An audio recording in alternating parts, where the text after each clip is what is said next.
y pues es nada más y nada menos que nuestra querida amiga Mariana Sosa Olmeda. Muchas gracias, Mariana, por estar aquí con nosotros. Gracias, Marco. Yo muy contenta ser madrina de este proyecto. La verdad es que es algo muy bonito y lo voy a llevar siempre en el corazón, en serio, ¿eh? Muchas gracias. Muchas gracias, Mariana. Y por recordarles que Mariana es directora del Instituto de Educación Media Superior del estado de Michoacán. Y pues, más que nos hables de política, queremos que nos hables de ti, de tus inicios. ¿Eres de aquí de Morelia? ¿De dónde eres? Yo nací en la Ciudad de México. Tengo ya más de 20 años radicando aquí en Morelia, la ciudad que vio nacer a mi hija. Mi hijo mayor llegó aquí de 1 año y mi hija ya, yo les digo que ya nos dio la nacionalidad moreliana porque ella ya nació aquí en Morelia. Y como familia llegamos a esta hermosa ciudad por trabajo. Yo trabajaba en el TEC de Monterrey, en la Ciudad de México, y me transfieren como directiva al TEC de Monterrey Campus Morelia, y por eso es que llegamos aquí. Y la verdad es que siempre hemos sido una familia de la cultura del esfuerzo y del trabajo. Dijimos, si esta ciudad, si esta tierra nos está abriendo las puertas, es para luchar por ella, para siempre hablar bien de ella, para siempre trabajar por ella y hacerla quedar bien. Y bueno, pues después de más de 20 años, te repito, aquí seguimos muy contentos. Qué bueno, Mariana, qué bueno que vienes y veas a esta ciudad, quieras a esta ciudad como todos nosotros los morelianos, que ya te adoptó la ciudad, ya eres más moreliana que nada. ¿Tú llegaste aquí a Morelia ya en un puesto político? ¿Cómo empezaste? ¿Qué fue lo que te motivó para llegar a la política? Bueno, como te decía, yo llegué por trabajo, pero dentro de esta institución educativa, el Tecnológico de Monterrey, y antes de estar en el TEC de Monterrey, que además es mi alma mater, yo estudié ahí la carrera. Gracias al TEC tengo la licenciatura en Relaciones Internacionales. Por ser el mejor lugar de mi preparatoria, el mejor promedio, obtuve una beca de excelencia y por eso es que pude estudiar. De otra manera no hubiera podido estudiar en el TEC de Monterrey, pero bueno, mi desempeño académico me abrió las puertas a esta institución educativa. Antes de estar trabajando en él, siempre trabajé en gobierno, en la Secretaría de Relaciones Exteriores, en la Secretaría de Desarrollo Social, la de antes, la Cedesol, tú te has de acordar, la famosa Cedesol. La famosa Cedesol. Y bueno, después de estar ya en gobierno, también trabajé en la representación de un gobierno estatal allá en la Ciudad de México, porque todos los gobiernos estatales tienen pues como una pequeña embajada, digamos, ¿no? Una oficina ahí en la Ciudad de México, también estuve trabajando ahí. Y bueno, después estuve en el TEC y eso me motivó para llegar a Morelia, me dieron un ascenso, ya llegué aquí como directiva. Y después de estar aquí en el TEC de Monterrey, trabajé 10 años en total en la institución, me reincorporo otra vez a las labores como servidora pública. En aquel entonces estuve en la Coordinación de Planeación para el Desarrollo del Estado. Después otra vez estuve en Educación, pero entonces fue en la Universidad Latina de América como directora del bachillerato. Y después otra vez regresé a Gobierno, a la Secretaría de Gobernación Federal. Después fui la titular del DIF estatal, del DIF Michoacán. Después regresé a Gobierno, pero ahora a la Secretaría de Educación Pública. Estuve un tiempo en la Ciudad de México porque era allá en oficinas centrales. Y luego regreso otra vez a Morelia como rectora de la Universidad Latina, de la UNLA. Y estando como rectora, en mi tercer año, recibo la invitación de nuestro gobernador para incorporarme a su equipo de trabajo. Y de eso a la fecha, pues ya van más de 4 años, ya casi 5 años. Muy bien, que bueno, pues tienes buena trayectoria. Y tus hijos ya son grandes, ¿qué edad tienen? Mi hijo mayor justamente el viernes cumplió 23 años, terminó la carrera en diciembre, ya ahorita está trabajando negocios internacionales. Y la hija menor está estudiando su carrera, va en segundo año. Así que, como yo les digo, pues todo el mundo crece, todo el mundo avanza. Afortunadamente me han tocado muy buenos hijos. Sé que no es casualidad, ¿no? Sé que es un trabajo en familia con mi esposo, que vamos a cumplir este diciembre 25 años de casados, más 6 de novios, así que ya más de 30 años compartiendo la vida, Carlos y yo. Toda una vida ya. Sí, es un trabajo en equipo que nos ha permitido, pues bueno, formar a una muy buena mujer, a un muy buen hombre. Y digo formar en un tema de permanencia, porque nunca hay que soltar a los hijos, Marco. Tú debes de saberlo, no se puede cantar victoria. Pero cada etapa de los hijos va demandando cosas diferentes también de uno como madre, ¿no? O como padre. Y creo que hemos hecho, te repito, un muy buen trabajo, vamos avanzando. Y lo que siempre les digo, son mi gran motor. Y con ese mismo amor y ese mismo respeto, trabajo por los hijos de los demás, porque sé que lo más valioso que ellos tienen, igual que yo, pues son nuestros hijos. Así es, y son el futuro de México. Sí. Y es muy difícil en este tiempo, en estos tiempos que estamos viviendo, sobre todo tú que tienes esa encomienda que te dio el gobernador, y aparte ser madre y encauzar, educar bien a tus hijos. Ahorita en estos tiempos yo veo que mucha de la juventud está un poquito perdida por muchas cosas que yo creo que le atribuyo a tanta información que pasan en la televisión, en las series, que eso hace que se desvíen un poquito, y es una labor muy importante, sobre todo de las madres y del padre también, para que encaucen bien a los hijos, y ya que tus hijos ya terminen una carrera y que sean buenos muchachos, pues habla que eres una gran mujer y una gran madre. Muchas gracias, Marco. Fíjate que justamente es lo que yo hablo con los padres de familia muy seguido en las instituciones, en las colonias. Yo les digo, a ver, ¿quién ha visto aterrizar del espacio un platillo volador y que aquí al aterrizar abra la compuerta y de ahí salgan los delincuentes, Marco? Y me dicen, no, pues no. Entonces le digo, ¿de dónde salen? Pues de los hogares. Claro, así es. Los hogares son el primer centro educativo de toda persona, Marco. Y luego estamos batallando con delincuencia, con muchas situaciones antisociales, destructivas, y los papás y las mamás nos sorprendemos. Y, ay, pero ¿por qué le pasó eso a mi hijo? ¿Por qué lo detuvieron? Bueno, pues es que ¿dónde andaba, señora? ¿Qué estaba haciendo su hijo para que le pasara eso? Entonces yo digo, el primer centro educativo de toda persona es el hogar.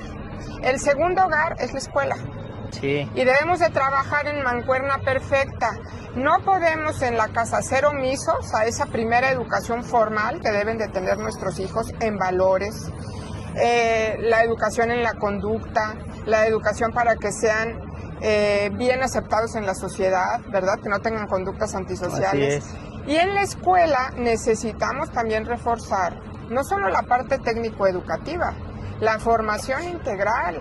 ¿Por qué? Porque si en la escuela se detecta que hay un área de oportunidad, que van los jóvenes con una omisión desde casa, pues ahí es donde hay que apuntalarla. Tampoco se vale que un maestro diga, a mí me pagan por dar clase de matemáticas y yo mientras cumpla se acabó. Y está viendo que en un pasillo unos jóvenes están bulleando a otros, están peleando, y que él diga, ese no es mi trabajo. No, claro que es tu trabajo intervenir, claro que es tu trabajo también poner un buen ejemplo y formar. Entonces, todas estas son sinergias positivas. Yo recuerdo, por ejemplo, yo estuve en el Salesiano, en el Instituto Antonio de Mendoza. Ahí los maestros eran súper estrictos, te regañaban, llamaban, mandaban llamar al papá, y a ti te daba miedo decirle al papá que el maestro te había regañado. Sí, claro. Hoy en día los papás van y defienden a sus hijos porque los maestros los regañan. Entonces quiere decir que en parte nosotros tenemos culpa por estar solapando cierto tipo de cosas con los muchachos. Mira, la educación como parte de la sociedad es dinámica y es cambiante. Obviamente los tiempos van evolucionando y el actuar de uno debe de responder a las características de ese tiempo. Sin embargo, sí hay situaciones que hemos visto que son totalmente anacrónicas. Yo te pongo un ejemplo educativo. Cuando tú y yo estudiamos, Marco, si alguien tenía un estilo de aprendizaje auditivo o visual, pues ya lo hacía en la escuela. Pero si su estilo de aprendizaje era kinestésico, la pasaba bastante mal. Porque entre que te jalaba la patilla el maestro, te daban de reglas, ¿te acuerdas de una regla de madera que tenían todos los pizarrones verdes, un juego de geometría de madera gigante?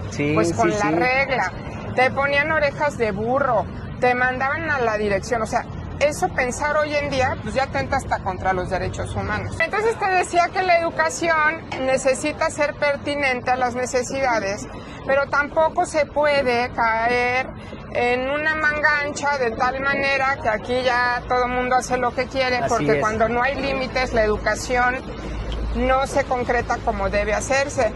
Gran parte de mi formación, estoy segura que igual que tú, se la debo yo justamente a esos primeros años de educación formal, donde la disciplina es muy importante. Sí, claro. Yo no me atrevía, Marco, a dormirme si no había terminado la tarea, porque llegar al colegio sin la tarea, o sea, era impensable. Es parte de la formación que te dan también en tu casa, ¿no? Claro, hoy en día en mi trabajo yo no me atrevo a decir que el día ha concluido si no he terminado todos tus pendientes. Los pendientes que se Sí, tienen. claro. Sabemos que todavía hay pendientes, ¿no? Pero una encomienda en particular que a mí me hayan encargado, un proyecto que tenga que realizarse y que yo diga, ay, pues ya terminó la hora de oficina, ya mañana, jamás, no puedo, o sea, es contra mi natura. Hay quien dice que soy workaholic y que tengo que relajarme más, pero la verdad es que creo que es la formación que recibe uno. Yo empecé a trabajar súper chiquita, Marco, a los 14 años. Entonces ya esta parte del trabajo, del ser responsable, pues para mí ya es muy natural. Y es el reflejo de que me imagino que tus papás te acostumbraron a decir, ¿sabes qué? Hasta que no termines la tarea te vas a dormir. Es el reflejo de lo que ahora haces con tu trabajo, hasta que no terminas tus pendientes, pues ya te vas a gusto a tu casa, ¿no? A descansar. Pero, Mariana, hablando de la educación, ¿tú crees que vemos que la vida va evolucionando de diferentes formas? Antes utilizábamos teléfonos, antes ni se utilizaban teléfonos, pero digamos utilizar teléfonos con de estos alámbricos. Ajá. Ahora ya utilizamos teléfonos inalámbricos, más chiquitos, smartphones, etcétera. Los autos han ido evolucionando también, pero la educación, el sistema educativo ha sido el mismo durante muchísimos años. Vemos a niños hace cientos de años sentados en un pupitre frente a un pizarrón y ahora viene siendo prácticamente lo mismo. ¿Crees que se deba cambiar ese sistema educativo? Que evolucione también en alguna otra situación y también se les educa de una manera a los jóvenes para que siempre sean pues empleados, no se les educa para que ellos sean pongan una empresa o crezcan, sobresalgan. Nos enseñan de tal manera de que nosotros, para poder tener éxito en la vida, tenemos que tener un sueldo fijo y ya comprarnos nuestra primera casa, comprarnos un vehículo. ¿Qué opinas tú al respecto de todo eso que te acabo de comentar? Mira, creo que en parte es correcto lo que dices y otra parte yo la someto a debate. Te voy a decir por qué. Mira, es muy cierto lo que tú comentas de cómo aparentemente los modelos educativos siguen como han venido siendo durante mucho tiempo. Sin embargo, también el periodo de pandemia puso a prueba muchas cosas. Sí. Y una de ellas fue justamente el tema de la presencialidad como un factor fundamental para el desarrollo social y humano de cada una de las personas. Cuando estaba por terminar la pandemia y estábamos también por regresar a la presencialidad, se hicieron muchos estudios desde la autoridad educativa. Y en uno de ellos, nunca se me va a olvidar, Marco, se hacía la pregunta de ¿por qué quieres regresar a la escuela? A los niños y a los adolescentes se les preguntó eso. Y venían opciones. Ninguno eligió porque me encanta la matemática, porque me gusta hacer tareas, porque amo estar sentado 6 horas en el pupitre. Nadie. Todo mundo, o en su gran mayoría, eligió porque quiero volver a ver a mis amigos, porque me gusta jugar fútbol en el recreo, porque me siento más feliz en la escuela que en mi casa. O sea, esas eran las alternativas. Eso está complicado, porque se Imagínate. sienten más a gusto en la escuela que en su casa, porque hay un Imagínate. tema ahí Sí, exacto. un poco complicado. Porque en la pandemia, para muchos niños, el lugar más seguro que era la escuela se cerró y estuvieron encerrados en el lugar más inseguro, que era la casa. Sí. Sometidos a vejaciones, a maltratos, a abusos, en fin. Bueno, dicho esto, ¿por qué es importante estar en una escuela de manera tradicional o entre comillas? Porque es importante pertenecer a un grupo, porque es importante tener compañeros, hacer trabajo en equipo y que esas cosas se han venido haciendo por mucho tiempo. Porque esa esencia social de convivencia, de interacción entre las personas no va a cambiar. Es nuestra naturaleza. El ser humano es social por naturaleza. Entonces, esa parte, te repito, es importante tenerla presente. Pero por otro lado, lo que tú comentas también es cierto. O sea, a ver, el conocimiento debe de actualizarse. Yo te repito, a ver, cuando tú y yo estudiábamos geografía en la primaria, aprender geografía de Europa, Marco, era muy fácil, porque la mitad del continente te lo aprendías en la URSS. Entonces ya la mitad de Europa ya te sabías que era la URSS, ¿no? Unión de Repúblicas Socialistas Soviéticas, capital, Moscú. Y ya la otra parte pues era relativamente sencilla, porque era Alemania, Francia, Suiza, Austria, Italia, España, Portugal, Reino Unido, los países nórdicos, en fin. Hoy en día aprender la geografía de Europa es mucho más compleja, porque ya no está la URSS. Entonces tienes que aprenderte muchos países con muchas capitales, en fin. Este ejemplo que parece burdo es muy claro de cómo no podemos quedarnos aislados o atrasados en la educación, porque la educación es cambiante. Hoy en la mañana, por ejemplo, estuve en una plática que dio un joven de 23 años, ya es licenciado, tiene 23 años, y la dio sobre el Bitcoin, una criptomoneda. Sí. Y explicaba qué es la criptomoneda. Pues ¿cuándo íbamos a pensar tú y yo en eso? Vuelvo al tema, nos tenemos que actualizar. Entonces, un centro educativo que no se actualice en estrategias didácticas, te decía hace rato los estilos de aprendizaje. Hoy en día un docente sabe que un niño no es inquieto, que tiene estilo de aprendizaje kinestésico. Y el reto es para el docente, porque el docente tiene que hacer que aprenda el del estilo de aprendizaje visual, el auditivo y el kinestésico. Ya no se vale que al kinestésico lo tengas castigado en la dirección. Es responsabilidad tuya como docente y formador hacer que él también esté estudiando, esté atento, esté trabajando. Todas esas cosas van cambiando, y lo que decías también de la educación para generar empleados, en gran parte de nuestro país sigue estando esa filosofía de que no te falte el pan en la mesa, ¿no? Ajá. Aunque sea poquito, pero seguro. Sí. Y la verdad es que sí tenemos que impulsar el desarrollo, porque sí hay algunos empresarios, sí hay algunos emprendedores, pero necesitamos apostarle más a eso. Muy bien. Sí, tienes toda la razón, y creo yo que yo tengo mis hijos en la escuela y es mucho de aprenderse cosas. Creo que deberían de enseñarles a razonar las cosas, como en algunas otras escuelas. Por ejemplo, en el IPADE te ayudan a razonar. Claro. Cómo resolver problemas, ya que te ayudan a aprenderte sistemáticamente. Yo te tengo las cosas. un ejemplo buenísimo de esto, y que he tenido conflictos en las escuelas de mis hijos, y escuelas supuestamente muy reconocidas, que casi que tienes que hacer lista de espera para poder entrar, con aberraciones, porque son aberraciones como esta. Te tienes que aprender las tablas de multiplicar. Y yo digo, no, señores, el niño tiene que aprender a multiplicar, no tiene que aprenderse las tablas de multiplicar, que es diferente. Yo hice y trabajé en distintos métodos para que mis hijos aprendieran a multiplicar, no que me recitaran las tablas, que aprendieran a multiplicar. Entran a una escuela, demuestran que saben multiplicar, y hay una maestra que a mi hija, por ejemplo, la tilda de copiona y le dice, tú has de haber copiado los resultados, porque no es posible que sin poner todo el proceso hayas puesto bien el resultado. Seguro se lo copiaste a alguien. Yo le decía, a ver, la niña sabe multiplicar.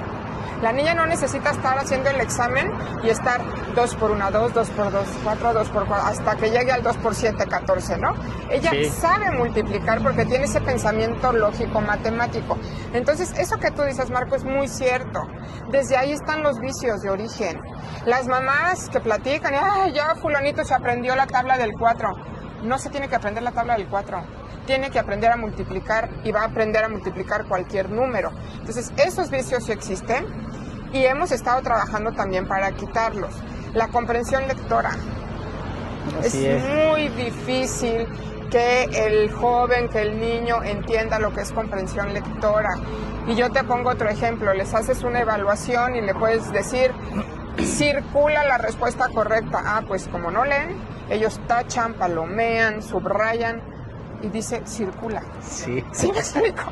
Sí, me acordé ahorita de un maestro que puso en una ocasión, y decía con unas letras hasta mero arriba, pon tu nombre completo y con eso pasas el examen. Y tenía un montón de preguntas y muchos no lo ponían completo y nadie lo pasó porque nada más ponían su primer nombre y apellido, y por eso les puso él, poniendo tu nombre completo pasas automáticamente el examen. Ajá. Y dijeron, enséñense a leer. Claro. Muchas veces nosotros compramos algún artículo y cuando leemos el instructivo nos da flojera, lo aventamos, y más si son unos librotes así, lo aventamos por allá, nos andamos metiendo a tutoriales redes en el teléfono, es la falta de la cultura que tenemos de la lectura, todos los mexicanos. Pero bueno, Mariana, el sistema educativo, por ejemplo, yo veo que, por ejemplo, los maestros, los transportistas y los estudiantes siempre tienen no tenemos como muy buena imagen con la sociedad. Es un sector complicado en el que estás. ¿Te ha tocado alguna situación complicada o difícil en todo este trayecto que has tenido a cargo? Muchas. En este encargo como tal, pues varias con nuestros jóvenes normalistas. En muchas situaciones, el erradicar la corrupción en el ingreso a las normales, que fue poner el examen Ceneval, no fue sencillo, la resistencia al cambio es muy grande. Y no es al cambio por el cambio, es porque el cambio les quitaba el negocio de 80 millones de pesos al año. Entonces, tú a cualquiera que le quitas 80 millones de pesos al año se te enoja y no poquito. Entonces, claro que hay amenazas, claro que hay represalias, claro que hay agresiones, pero la convicción es mucho más grande, Marco. El amor que yo le tengo a las juventudes, en todos los jóvenes yo veo reflejados a mis hijos. Yo sé que todos tienen la oportunidad y deben de tener cumplido a cabalidad su derecho de transformar su vida a través de cosas loables como es la educación. Entonces, claro que hay situaciones, pero fíjate que cuando alguien conoce un poquito más mi vida, me lo han dicho, me dicen, ahora entiendo por qué es así. Yo tengo 2 pasajes en mi vida, Marco, muy significativos, que me han forjado carácter y me han hecho saber que la vida continúa a pesar de cualquier situación. Una fue justamente a los 10 años, cuando fue el terremoto del 85 en la Ciudad de México. Mi familia, fuimos de los damnificados, y estar con tus hermanos en una banqueta preguntándote si mamá y papá todavía viven, cuando el edificio está derrumbado. Está complicadísimo. Es complicado. A raíz de esa situación, mi mamá enfermó a sus 38 años y hasta el año pasado que falleció, pues tuve una mamá enferma con una incapacidad motriz. Entonces, pues desde muy niña tuve que salir adelante y siempre me dijo Mariana a través del estudio. Y la otra situación muy lamentable, pues fue el tema de la inseguridad, de la delincuencia. O sea, ser sobreviviente de un secuestro te hace saber que tienes una segunda oportunidad de vida. Híjole. Y que si estás en esta vida, cuando estuviste a nada de que alguien te la quitara, es para hacer cosas grandes y es para ver por los demás. Entonces, cuando yo les comento estas cosas, dicen, no, pues con razón, o sea... ¿Estás hablando de ti? Sí. Híjole, pues qué complicado, no, entonces, qué complicado. Justo, pero a mí me dicen, oye, pero fueron a gritarte, fueron a destruirte, fueron a quemarte y no te doblaste. Pues si no me doblé cuando me tenían encerrada, no lo voy a hacer nunca. Y eso es el seguir adelante, y es apostarle a la educación, y es el decir las cosas deben de cambiar por la educación. Para mí es inconcebible que una persona que es capaz de hacer lo que yo y otros tantos hemos padecido, te diga, es que estoy trabajando, tengo que trabajar muy duro. O sea, ¿en qué cabeza cabe que eso es trabajo? Entonces hay que educar para que la gente sí sepa lo que es trabajo y lo que no es trabajo. Sí. Por eso se lo he dicho también a los jóvenes que de repente andan haciendo cosas que no corresponden a la educación. Lo que tú estás haciendo es indebido. O sea, no pueden decir, es que es baje de mercancía. No, el Código Penal no le llama baje de mercancía, le llaman robo de mercancía. Son cosas diferentes. Pero a mí me da mucho gusto que después de hablar así con los jóvenes, la gran mayoría lo entiende, la gran mayoría lo comprende y hasta termina agradeciendo el que estés con ellos educándolos. Oye, pero yo vi, salió en redes sociales que tú llegaste ahí a reclamar las cosas. Qué valor, de veras, qué valor. Pero ahora, por lo que me acabas de comentar, que pasaste muy lamentable y pues por eso tienes ese valor, por eso tienes ese carácter. A veces dicen, esa persona tiene el carácter fuerte porque se enoja mucho, y no es cierto. Nosotros nacemos con un temperamento y a través de nuestro carácter controlamos nuestro temperamento. Así es. Entonces, tú tienes un temperamento bárbaro y un carácter para ir a ese lugar y reclamar esas cosas. Yo dije, qué valor de mujer pero lo mejor es que es mi amiga. Sí, la tengo de mi lado, dijiste. Qué bueno que está de mi lado, ¿verdad? Pero sí, qué valor, Mariana, y yo creo que todos te admiramos eso. Y Muchas gracias. Y pues, ya pasado mañana es tu informe, se le llama informe. Sí, fíjate que el Instituto de Educación Media Superior y Superior del Estado es un organismo público descentralizado. Esta característica le hace tener personalidad jurídica y patrimonio propios. Y en esta estructura normativa estamos obligados a rendir un informe de actividades cada año. Este viernes 29 de mayo va a ser el cuarto informe de actividades del instituto. Me toca a mí rendirlo, pero la verdad es que es el trabajo de un gran equipo de mujeres y de hombres michoacanos que estamos luchando en sintonía por la educación, por el bienestar de nuestras juventudes, por ser todos los días la mejor versión de nosotros mismos y darles ese ejemplo a nuestros chavos y que nunca tiren la toalla y que vean que sí se puede salir adelante. Entonces, por cuarta ocasión vamos a informar lo que se ha venido haciendo en el instituto y bueno, pues es un cúmulo de muchos logros, de muchos retos y objetivos alcanzados. Y pues aprovecho también, Marco, para agradecer el apoyo de muchísima gente michoacana que así como tú nos han apoyado como instituto desde la difusión del trabajo que estamos haciendo, desde las porras que nos echan de no se doblen, estamos con ustedes, sigan adelante, de cada vez que pasa una situación y yo recibo mensajes de WhatsApp o en redes sociales, Mariana, ¿estás bien? ¿Cómo te apoyamos? Alzamos la voz también, tú dinos qué hacemos.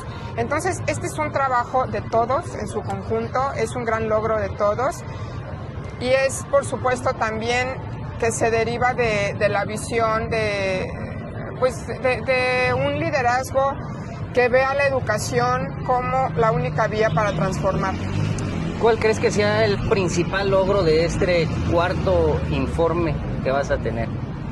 Pues mira, son varios, yo te diría, ya de manera sostenida, permanecer con la erradicación del ingreso a las normales mediante examen Ceneval, mucho equipamiento que hemos logrado dar, gracias a que tenemos también ingresos propios, hemos logrado hacer, por ejemplo, telebachillerato comunitario, que es uno de nuestros subsistemas de media superior más vulnerables.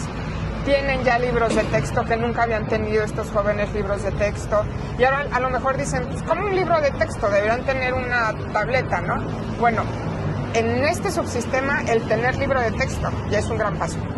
Entonces eso también lo logramos hacer.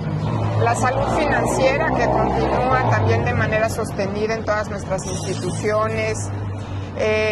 Logramos tener la primera mitad del año el beneficio de las becas de movilidad que hemos dado para que más de 1,000 jóvenes puedan hacer actividades complementarias a lo educativo que están realizando aquí. Han viajado a otros estados, a otros países, eso es algo también maravilloso. En el tema de la gobernabilidad, bueno, pues hemos abonado. La verdad es que uno se va acostumbrando a lo bonito y eso está padrísimo, sí. Pero no hay que olvidar cómo estábamos en la administración anterior, cómo estaban las escuelas normales antes. O sea, yo no puedo negar que por su naturaleza, pues había mucha corrupción, ¿no? Hay situaciones, pero nada que ver como estaba antes. ¿Crees que haya cambiado mucho el tema de la corrupción y haya más transparencia ahí en el tema de la normal? No, totalmente, totalmente, los directores nos lo dicen. ¿Y lo han aceptado bien los alumnos?